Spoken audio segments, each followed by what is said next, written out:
कैसे हो आप सभी। आशा करता हूँ बहुत बढ़िया होंगे। दोस्तों, कल हमने इन्फोसिस स्टॉक का एनालिसिस किया था। तो इन्फोसिस स्टॉक में जो हमने बताया था उसके अकॉर्डिंग मार्केट कम्प्लीटली रिएक्ट कर रही है। मैंने ऑलरेडी आप लोगों को बताया था कि मार्केट के अंदर ये गैप पेंडिंग है और इस गैप से मार्केट ये देखिए बार रिवर्स हो सकती है, यहाँ तक मार्केट डाउन साइड आ सकता है। आज देखना कि मार्केट में सारे ऑलमोस्ट सभी सेक्टर नेगेटिव थे, लेकिन जो आईटी सेक्टर है वो लास्ट तक पॉजिटिव रहा, क्योंकि उसका जो मेन स्टॉक था जो इन्फोसिस था वो पॉजिटिव था। तो इसी के लाइन में हम टीसीएस का एनालिसिस आज करेंगे, क्योंकि हमने ऑलरेडी इन्फोसिस का कम्प्लीटली एनालिसिस पोस्ट कर दिया। यदि आपको देखना है तो प्लीज़ जाओ उसको देखो, तो आपको उससे आइडिया हो जाएगा कि भाई मार्केट में क्या बिहेवियर है। यदि एक बार हम बात करें मार्केट की, क्योंकि मार्केट का एनालिसिस भी बहुत ज़्यादा ज़रूरी है दोस्तों। 2 दिन से मैं मार्केट का एनालिसिस भी पोस्ट नहीं कर रहा, तो एक बार हम मार्केट का एनालिसिस दिखा देता हूँ आप लोगों को। मैंने आप लोगों को जो एक क्लियरली इंडिकेशन बताया था कि मार्केट के अंदर यदि डाउन साइड का मोमेंटम आएगा ना, तो यदि मार्केट के अंदर ये वाला गैप और ये 20 में जब मार्केट इसको सपोर्ट करेगा, वो आपको कल को देखने को मिलेगा। ठीक है, यदि कल मार्केट इस गैप को सपोर्ट करती है, इस डिमांड जोन को सपोर्ट करती है, इस 20 को सपोर्ट करेगी ना, तो मार्केट कल को हल्का सा यदि या तो साइडवेज रहेगा या फिर अप साइड का। यदि ये मार्केट ने इसके नीचे सपोर्ट नहीं किया, यदि इसके नीचे क्लोजिंग दे दी, तो मार्केट सेम डाउन साइड आ जाएगी। सेम डाउन साइड आने के बाद मार्केट 15 के आसपास आएगी और वहाँ से मार्केट को रिएक्ट होने की प्रोबेबिलिटी बढ़ जाएगी। तो ये ऑलरेडी मैंने 2 दिन पहले की वीडियो में बता रखा है। यदि आप लोगों ने नहीं देखा तो वो आपकी मिस्टेक है दोस्तों, क्योंकि मैंने ऑलरेडी बता रखा कि मार्केट में अभी सपोर्ट के लिए बस जस्ट यही है 20 क्योंकि यदि हम वीकली टाइम फ्रेम पे एक बार जाते हैं ना, तो आप लोगों को क्लियरली पता चल जाएगा कि मार्केट के अंदर ये सप्लाई जोन है। देखो, जो मैंने ऑलरेडी मार्क कर रखा है रेड लाइन से, ये सप्लाई जोन है, तो इससे मार्केट रिएक्ट होने की प्रोबेबिलिटी है। क्योंकि यदि हम इसका टाइम फ्रेम को थोड़ा सा और ऊपर ऊपर की तरफ शिफ्ट करते हैं ना, तो आप लोगों को एक इंडिकेशन मिल जाएगा कि मार्केट के अंदर ये वाला है जो मंथली का सप्लाई जोन है, और यहाँ पर क्या है जो ये रेड लाइन है ये वीकली का सप्लाई जोन है। तो यहाँ से मार्केट में एक डाउन साइड का मोमेंटम बन सकता है, मैंने ऑलरेडी बता रखा है।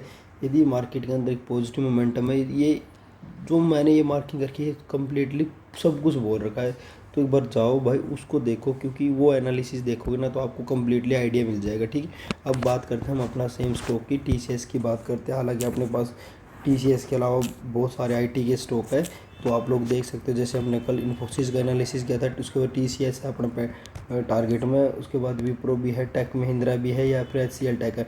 मैं ये सोच रहा हूँ कि आज एचसीएल टेक का एनालिसिस कर ले, लेकिन टीसीएस इतनी बार डिस्कशन चल रहा है, तो टीसीएस के बारे में भी हम आज कम्प्लीटली डिस्कशन करेंगे।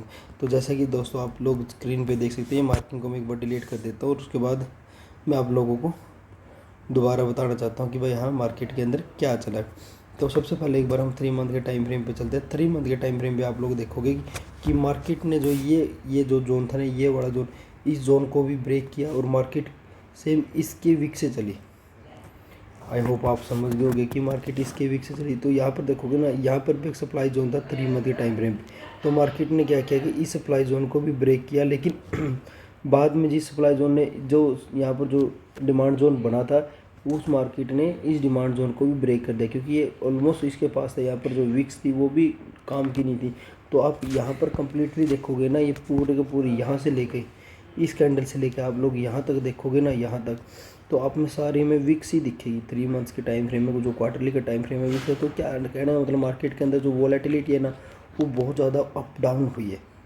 ठीक है, तो जो हम यहाँ पर इसमें यदि हम मार्क भी करना चाहेंगे ना, तो दोस्तों जो हमारा मार्किंग का लेवल रहेगा ना, मार्किंग का लेवल ये थोड़ा सा हमको वाइड कर दें। जो अपनी एक रेड कैंडल है इससे स्टार्ट करेंगे।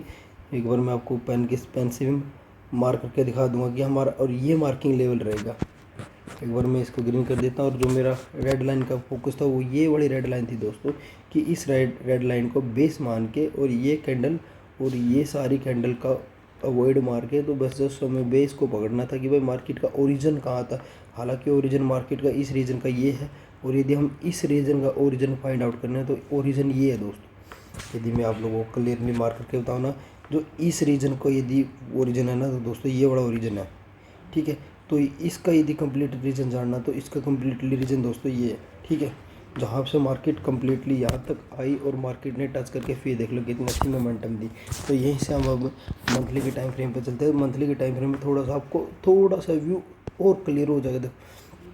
मार्केट जब डाउन आ रही है ना, मार्केट जब यहाँ से डाउन आ रही है, डाउन आने के बाद मार्केट ने यहाँ पर एक सप्लाई जोन बढ़ा है, तो ये एक सप्लाई जोन अपने लिए मायने रखता है। ठीक है, यहाँ पर एक हमने को एक सप्लाई जोन है, लेकिन इस सप्लाई जोन ने मार्केट में क्या किया, जब देखो ये 1 2 3 ये 3 बेस कैंडल जब मार्केट में बनी थी, तो यदि मैं यहाँ पर इसको ऐसे नॉर्मली मार्क करूँ तो मार्केट ने यहाँ पर एक मोमेंटम दिया था, तो इसने वर्क किया। लेकिन उसके बाद आप लोग देखते हो मार्केट के अंदर एक पैनिकनेस आई, और पैनिकनेस ने क्या कि इस लेवल को तोड़ दिया। अभी मैं आपको हर बार बोल दूँ, जब भी आपको दो डिमांड जोन एक साथ दिखे ना दोस्तों, एक साथ इन द सेंस कि एक ही लाइन में, तो जैसे कि मैं यहाँ से बात करूँ तो अपने पास यहाँ पर दो डिमांड जोन है, तो आपको इस डिमांड जोन पर रखना। हालांकि देखो उस मंथ में वो मार्केट अप रही थी, तो आप लोग सोचोगे यार इस डिमांड जोन में तो वर्क किया, डेली टाइम फ्रेम पे भी वर्क किया, लेकिन थोड़ा सा पैनिकनेस को या फिर थोड़ा उसकी कहते हैं ना कि वह प्रोबेबिलिटी को कम करने के लिए आपको इन दोनों को मर्ज कर देना चाहिए। और इन दोनों को मर्ज करने के बाद यदि हमारे पास यहाँ पर एक डिमांड जोन निकलेगा ना,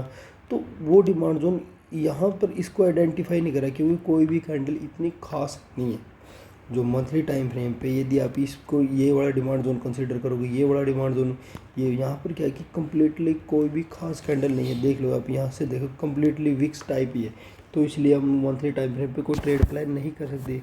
तो अब शिफ्ट करते हैं हम अपने वीकली टाइम फ्रेम पे। वीकली टाइम फ्रेम पे आप लोग देखोगे तो सेम कहते हैं ना कि जो कैंडल थी उसमें थोड़ा सा हल्का फुल्का एक अच्छा खासा आप लोगों को बार टाइप दिखने लगी। देखो यहाँ पर मार्केट कंटिन्यूसली अपने हर एक डिमांड जोन से रिस्पेक्ट हो रही है, मार्केट रिस्पेक्ट हो रही है, चल रही है, मार्केट रिस्पेक्ट हो रही है, चल रही है। लेकिन सीन क्या हुआ कि दोस्तों, आप यदि इस डिमांड जोन की बात करोगे, देखो ये वाली डिमांड जोन, इसके बाद देखो जब मार्केट इस डिमांड जोन में आती है, इस डिमांड जोन में, सॉरी इस वाली डिमांड जोन में, तो आती है, हल्का सा रिएक्ट होती है, और रिएक्ट होने के बाद देखो मार्केट यहाँ पर इस डिमांड जोन को एक ही कैंडल के साथ ही ब्रेक करती है, ये वाली कैंडल के साथ ही मार्केट इसको ब्रेक करती है। तो यहाँ से हमको ये पता चल जाता है कि वह मार्केट के अंदर पैनिकनेस है, वीकली टाइम फ्रेम पे मार्केट के अंदर पैनिकनेस है। यदि हम इसमें ट्रेडिंग प्लान करेंगे तो हमको थोड़ा सा सोचना पड़ेगा कि भाई हाँ मार्केट के अंदर क्या हो सकता है अगला।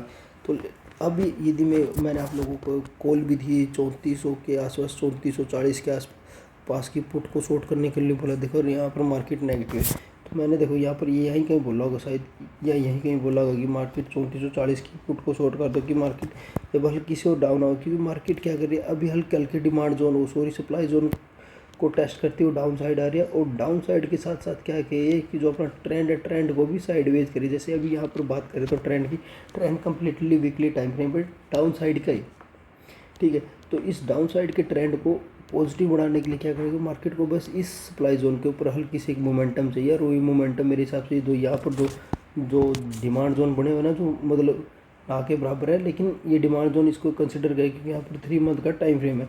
तो जब मार्केट यहाँ पर आएगी ना, यहाँ पर, तो यहाँ से 3 मंथ के टाइम फ्रेम का सपोर्ट मिलकर मार्केट में पॉजिटिव मोमेंटम आएगा, ठीक है। यहाँ से एक पॉजिटिव मोमेंटम मिलेगा अपने को, तो इसलिए हम कंसिडर कर रहे हैं कि यार, इसलिए हमने पुट को शॉर्ट करने की सजेशन आप लोगों को दिया। अब बात करते हैं हम daily time frame. Daily time frame पे भी देखो कि सेम ऐसे ही मार्केट के अंदर ये देखो 50 एम का सपोर्ट है। जैसे मार्केट 50 एम का सपोर्ट करेगी और ये मार्केट यहाँ से इसके ऊपर से जाना स्टार्ट करेगी, तो मार्केट में एक पॉजिटिव मोमेंटम आएगा और मार्केट अप साइड आप लोगों को देखने को मिलेगी।